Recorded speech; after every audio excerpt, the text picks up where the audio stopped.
قلعہ گولکنڈہ میں chief minister Revanth Reddy کی پرچم کشائی، تلنگانہ کو تباہی سے ترقی کی سمت لے جانے کا دعویٰ۔ وزیر اعلیٰ ریونت ریڈی نے گولکنڈہ میں یوم آزادی کی تقریب میں شرکت کرتے ہوئے قومی پرچم لہرایا۔ اس موقع پر خطاب کرتے ہوئے انہوں نے کہا کہ دنیا کی تاریخ میں ہندوستان کی آزادی کی جدوجہد ایک ایسی جنگ تھی جس میں ہتھیار استعمال نہیں کیے گئے۔ مہاتما گاندھی نے عدم تشدد کے ذریعے کامیابی حاصل کرنے کا راستہ دکھایا۔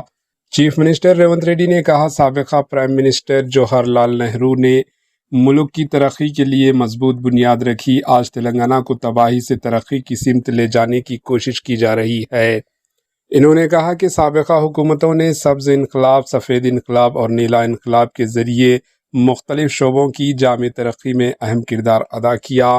ریونت ریڈی نے کہا کہ آزادی انسانی زندگی کی بنیاد ہے اور اس کی کوئی قیمت مقرر نہیں کی جا سکتی۔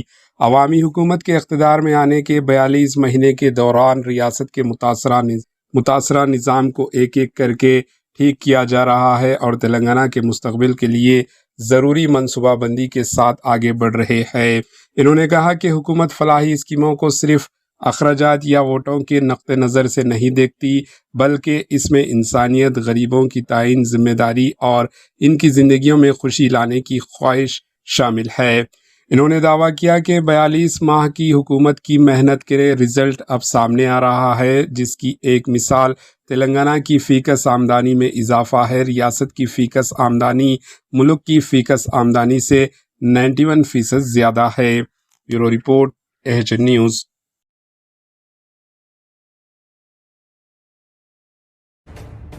AHN نیوز کے YouTube چینل کو سبسکرائب کریں اور بیل آئیکن کو دبانا نہ بھولیں تاکہ آپ کو ہر نئی آنے والی ویڈیو کا نوٹیفیکیشن بر وقت مل سکے۔